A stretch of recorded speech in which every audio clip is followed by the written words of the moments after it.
Saudações! Vamos para mais uma aula de resolução de questões de matemática. Vamos colocar aqui a data. Hoje é dia 12/3/2019. Antes de começar, eu gostaria de socializar com vocês uma experiência que eu vivenciei no último colégio no qual eu estava lotado lá em Guarapari. Bom, é fato que muitas vezes, por motivo de força maior, os professores precisam se ausentar do colégio para ir a uma palestra, ir até o SEMED, na Secretaria Municipal de Educação, ou ir a algum outro local, algum evento da área ligado à área educacional.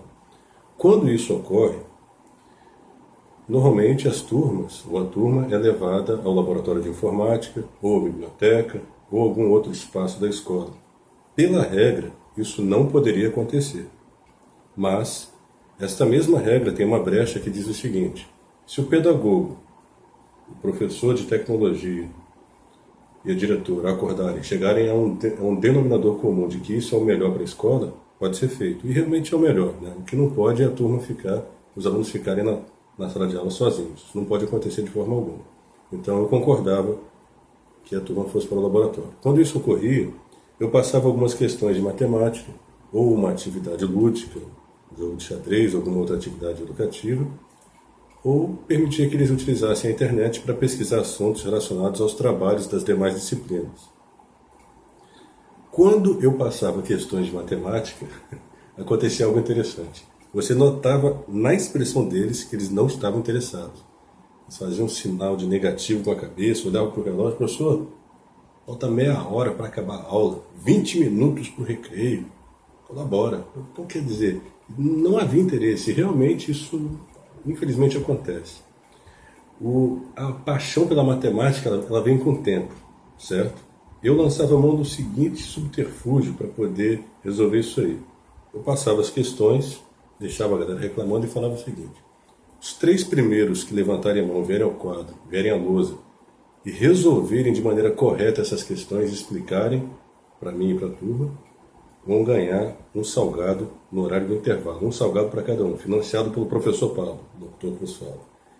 Nessa hora, imediatamente, todo mundo se interessava, levantava a mão. Não, professor, eu vou. Não, quem vai sou eu. Eu levantei a mão primeiro. Então, eles queriam participar. Lançava a mão desse reforço aí para poder conseguir. Alguns pedagogos podem concordar com isso, outros podem não concordar. O fato é que funciona. E uma das professoras que trabalhava comigo observou essa prática, gostou e internalizou, começou a utilizar nas aulas dela. Eu percebi, legal isso aí. Bom, vou colocar aqui algumas questões que eu passava, dependendo da turma, e vamos resolver. Primeira questão. Questões bem simples. Vamos colocar aqui 3,33 dividido por 6,6. Menos 2 elevado a menos 2. Então, os alunos levantavam a mão, se prontificavam, vinham até o quadro e tentavam resolver. Resolvendo de maneira correta, explicando, ganhavam um salgadinho ali no final na hora do intervalo. Primeira questão está aí: x elevado a zero. Quanto é que dá isso aqui? Qualquer número elevado a zero é 1. Eu não tinha que fazer isso aqui. E explicar. Por exemplo, 2 ao quadrado dividido por 2 ao quadrado, divisão de potência de mesma base, repito a base, subtrai os expoentes, 2 elevado a zero é igual a 1. Assim como 2 ao quadrado é 4, dividido por 2 ao quadrado é 4, 4 dividido por 4, 1. Isso vai dar certo sempre. Vou colocar aqui 3 ao cubo dividido por 3 ao cubo. Divisão de potência de mesma base, repito a base, subtrai os expoentes, 3 menos 3, 0, 3 elevado a 0, 1. Assim como 3 ao cubo dá 27, dividido por 3 ao cubo também é 27, 27 dividido por 27, 1. Sempre dá certo, sempre vai dar 1. Da mesma forma, vou apagar aqui, se você tentar na sua calculadora dividir 0 por 0, ela não vai permitir, vai apresentar uma mensagem e não vai permitir essa divisão. Porém, se você fizer isso aqui, 0 elevado a 0, vai dar resultado 1. Certo? Entendeu? Conseguiu alcançar? Pois muito bem. Segunda questão. Divisão de números fracionários. Né? Tem algumas formas de resolver. Eu vou resolver isso da seguinte forma. Vou esquecer essas vírgulas e repetir o número aqui. 333 dividido. Quantas casas decimais tem após a vírgula? Tem duas, né? Ó, tá vendo? Então vou colocar aqui 0 para cada casa decimal e o número 1. Dividido. 6,6. Esqueço a vírgula, repito aqui. 66. Quantas casas decimais após a vírgula? Uma casa decimal. Então coloco aqui 0 e o número 1. Se você dividir 333 por 100, você retorna por 3,33. Se você dividir 66 por 10, você retorna por 6,6. Ou seja, é a mesma coisa. Divisão de números fracionários. Vou colocar aqui 333 dividido por 100. O sinal de divisão vai ser convertido no sinal de multiplicação. E eu vou inverter a fração denominadora. Vai ficar aqui 10 vai passar a ser o numerador e 66 o denominador. 333 por 10 multiplicado por 10 vai dar 3.330. Dividido. 100 vezes 66 vai dar 6.600. Vou cortar esse 0 com esse 0. Fiquei com 333 dividido por 660.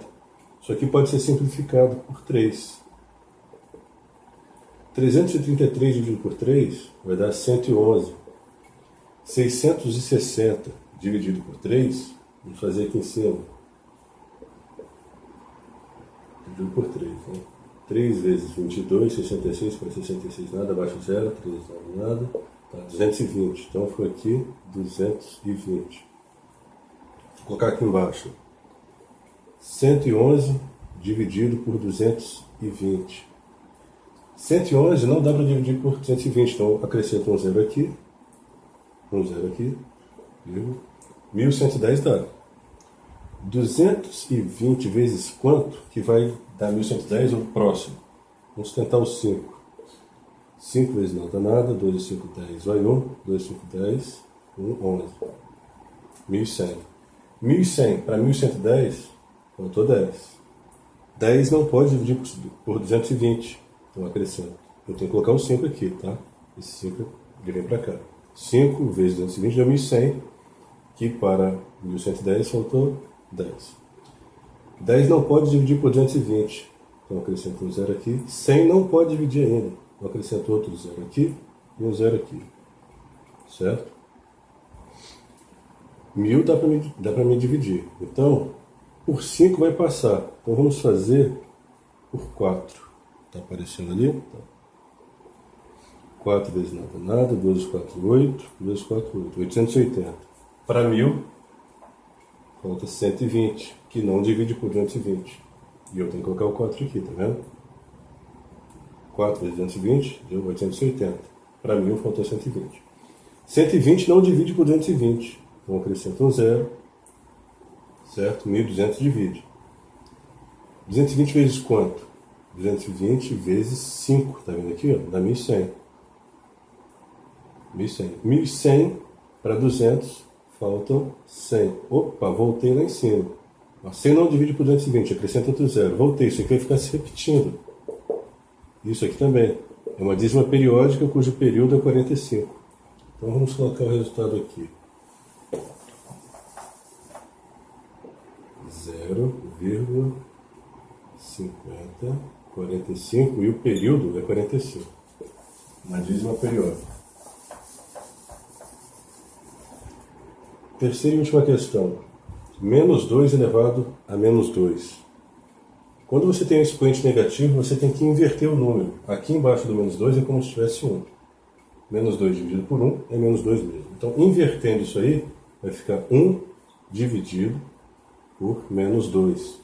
Esse menos 2 aqui, eu vou repetir aqui, ó, sem o sinal negativo, porque eu já fiz a inversão do número. Quando está negativo, eu inverto. Inverti, o sinal de negativo sai. Então, 1 dividido por menos 2 ao quadrado. Quanto é que dá? Menos 2 ao quadrado é menos 2 vezes menos 2. Isso vai ser igual a 2 vezes 2, 4, menos mais, 1 quarto. Certo? Então, o aluno que se prontificava, que levantava a mão, vinha à lousa, resolvia as questões, explicava, participava da aula, demonstrava interesse, eu financiava ali um salgadinho para cada um dos 3 que participavam. Ainda que não acertasse as 3 questões, acertasse 2 e mostrasse interesse. Por quê, meu amigo? Porque quem estuda merece. Quem estuda se impõe, não importa quão corrompido seja o local no qual você vive. Ok? Muito obrigado e até a próxima.